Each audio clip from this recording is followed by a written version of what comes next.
اور احمد رضا صاحب آپ کوئی روایت کا ذکر کر رہے تھے، بسم اللہ۔ بسم اللہ الرحمن الرحیم۔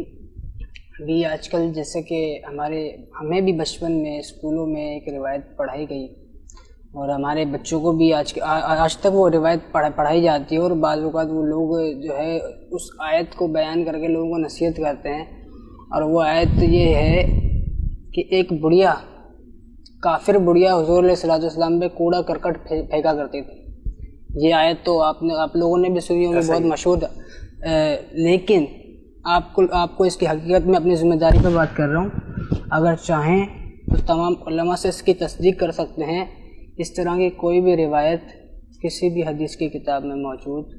نہیں ہے۔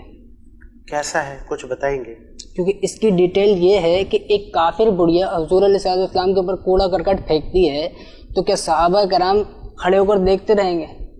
وہ صحابہ کرام کے دو چچا بھتیجے عروہ بن مسعود رضی اللہ تعالیٰ عنہ اور مغیرہ بن شعبہ، یہ دونوں چچا بھتیجے تھے، تو ایک مارکہ کے اندر چچا حضور علیہ السلام سے مذاکرات کر رہا تھا۔ چچا ابھی ایمان نہیں لائے تھے، عروہ بن مسعود ابھی ایمان نہیں لائے تھے، وہ حضور علیہ السلام سے مذاکرات کر رہے ہیں، اور ان کے بھتیجے جو کہ ایمان لا چکے ہیں وہ حضور علیہ السلام کی پہرے داری کر رہے ہیں۔ تو جب وہ مذاکرات کرتے کرتے حضور علیہ السلام کی مبارک داڑھی کی طرف ایسے انہوں نے ہاتھ لگایا، یعنی بطور معذرت خواہ کہ یہ جنگ ٹھیک نہیں ہے، آپ جو ہے صلح کریں اور یہ جنگ کو ختم کریں،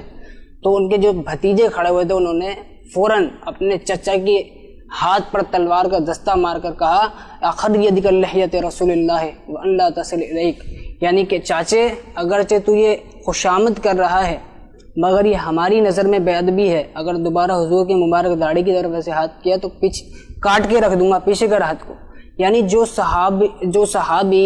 یہ برداشت نہ کریں کہ کوئی حضور کی مبارک داڑھی کی طرف ایسے کرے، تو وہ صحابی کھڑے ہو کر دیکھتے رہیں گے کہ کافر بڑی آئے گی، وہ حضور علیہ السلام پہ کوڑا کرکٹ پھینکے گی۔ وہ صحابی جو اپنے والد حضرت ابو بکر صدیق، اپنے والد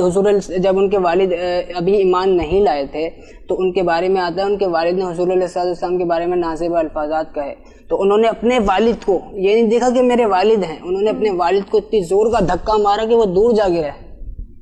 اور جب اس واقعے کا حضور علیہ السلام کو پتہ چلا انہوں نے حضرت ابو بکر صدیق رضی اللہ تعالیٰ عنہ کو طلب کیا اور فرمایا کہ ابو بکر میں نے یہ واقعہ سنا ہے،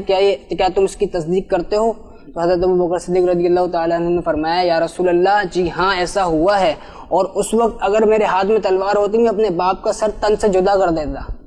تو یعنی ایک قوم کو اس طرح کی روایتیں بتا کر بزدل نہ بنایا جائے، یہ جھوٹی روایتیں نصاب میں سے بھی نکالی جائیں، اس طرح کی کوئی جو ہے حدیث کسی حدیث کی کتاب میں موجود نہیں ہے۔ یہ اس طرح کی حدیثیں یہ انگریزوں کی طرف سے گھڑی ہوئی من گھڑت حدیثیں ہیں تاکہ لوگ بزدل ہو جائیں، یعنی کوئی لوگوں کے سامنے اگر کسی ہمارے نبی کے بارے میں کوئی برا بلا کہہ رہا ہو ہمارے نبی کو، یا کوئی گالی دے دے یا کوئی بری بات کر دے، تو ہم چپ کر کے بیٹھے رہیں کہ نہیں جی ہمارے نبی نے تو جو ہے حضور ایک بڑھیا ان پہ کچرا کوڑا کرکٹ پھینکا کرتی تھی، انہوں نے تو اس سے جو ہے وہ بڑے نرمی سے پیش آئے۔ تو اس طرح کی کوئی حدیث نہیں ہے۔ حضور علیہ السلام کے بارے میں کوئی غلط بات کرے تو حضور علیہ السلام نے خود فرمایا ہے من سب نبیا